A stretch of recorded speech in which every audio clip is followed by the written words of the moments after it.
Magandang oras at magandang buhay sa lahat ng ating mga ka-TH, mga kababayan at mga ka-good news. Well, meron tayong magandang video dito. Ito ay spiritual guide kay PBBM. Hindi natin alam, meron palang nagaganap na konsekrasyon ng Blessed Virgin Mary na dinaluhan ni PBBM. At ayon dito sa itong magaling na pari ito, ito'y sikat sa Amerika ang paring ito. Isang exorcist ito at isang tanyag na paring Katoliko sa Amerika. At meron siyang mga prediksyon kasi nagbibigay din ito ng mga prediksyon ang paring ito. Kaya sikat. Meron siyang prediksyon sa Pilipinas at kay PBBM. Kapag sundan lang ito ay darating ang swerte at ilalayo tayo sa gulo, lalo na itong gulo ngayon na napipinto nandyan sa WPS ang China. Narito ang video, atin pakinggan ang paring ito. What is your opinion on the role of Our Lady of Guadalupe, to whom the Philippines was recently consecrated by our president? So, as an intercessor for both personal and national protection. Point being is that when if the president were to do it, it would actually have a tremendous impact on the protection of the country, its prosperity, and going forward, I think ultimately a history that's going to be to its benefit. Whereas if they don't do it, then it's not going to have that same kind of an impact. Now the bishops can actually do it, and it will also have a tremendous impact, because bishops will do. Because of the fact that they have authority over that spiritual authority over that territory. But if the president does it, then what will happen is that it will actually place the country politically under our Lord, and that will have a much greater impact on the political side of things, even though the bishops can have an impact in that area as well. How about Father Chad, if the president is not intentional in praying it, or maybe he's not doing a righteous life, does it still have an impact? Yes, it will, because of his office. In other words, it's because of his office as president that it's going to have its primary impact. It would be better if he was a holy man and he was actually trying to do this in a serious and in a devout way. Yes. But if he simply does it as the president with the intention of consecrating your country, for example, to the sacred, or to the Our Lady of Guadalupe or something like that, it will have its impact primarily.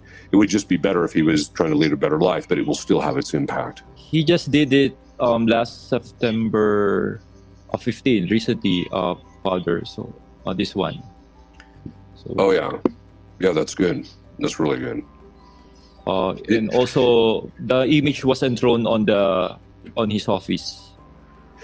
Yeah, sometimes it takes time for people to see the impact that it actually has, and sometimes, because a lot of times what it'll do is it will avert bad things that would otherwise happen to the country. And so it's only a lot of times after the fact, like years later, they begin to realize once he did that, these bad things were averted or didn't happen. So sometimes it takes time to see the good things happening. So I tell people, be patient, but just be thankful that he did it. And you need to be praying for your own conversion, becoming holy yourself. And then God will give you actually leaders, and you might even give him the grace of conversion. Ayan, so ang importante pala ay self-conversion. Ibig sabihin, kapag tayo'y hindi righteous or tayo'y pagano, walang Diyos, ay pwede pa tayong mag-convert to God. At dito sa Katoliko, dahil sa naniniwala kay Virgin Mary, ay meron ding magaganap at contagious yan kapag ang Pangulo ay relihiyoso, ang Pangulo ay righteous. So, contagious sa office. Ang kanyang opisina, Malacanang, lahat ng mga kasama niya diyan ay pwedeng ma-contagious niya. Itong pwedeng ma-influensya niya. At pwede rin na ang kanyang good vibes as a righteous man ay mapunta rin sa kanyang mga kasama diyan sa opisina sa Malacanang. Gaya ng sinabi dito ng pari na it is in the office. Kapag ang nag-opisina ay mabait na tao, holy man, righteous, religious, maswerte, ay contagious na yan. Ibig sabihin parang nahahawa ang iba, nahahawa. At ang magandang pagkakahawa niyan ay dahil grasya galing sa Diyos. So, napakaganda. Hindi natin alam, nagsisimba pala itong si PBBM kasama ang kanyang pamilya. Palagi kasing ina-upload nila Rocky ay nila Harimaw ay bangag-bangag videos. Kaya tuloy natatabunan ang magagandang ginagawa ni PBBM dahil sa mga trolls na yan ng mga vlogger ng kontrapartido. Okay, tapusin na natin ng video. So, in line with that, Father Reporter, the Philippines is facing growing tension with China in West Philippine Sea. I know you heard that news. So, what spiritual advice would you give to Filipino Catholics dealing with these external threats to national sovereignty? But is ask Our Lady to keep your country hidden from China.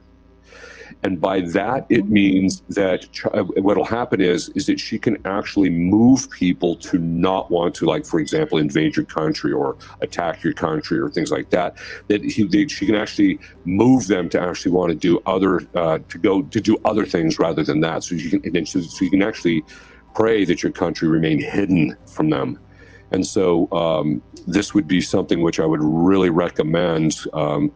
Given your proximity to China, it's something that I would start asking Our Lady for the protection of your country, place it under her patronage and her protection specifically, but then ask her to keep it hidden from China. Ayan, mga katiats, klarong-klaro mga kababayan na ang sabi ng paring ito ay kapag meron tayong patronage kay Mama Mary, ay pwede tayong itago sa mata ng China. Itong komprontasyon ng China at Pilipinas ay pwedeng itatago ng Virgin Mary, ng Panginoon, ang Pilipinas sa mata ng China. At ang mangyari dyan ay ililigaw daw ang mga Chinese. Imbis na Pilipinas ang kanilang pagtutukan ng pansin, ay mababaling sa ibang bagay ang kanilang mga isip ng mga pinuno ng China, at ang mangyari ay hindi matuloy ang pag-aatake o pag-aagaw nitong ating West Philippine Sea or ng buong Pilipinas. Okay, so yan.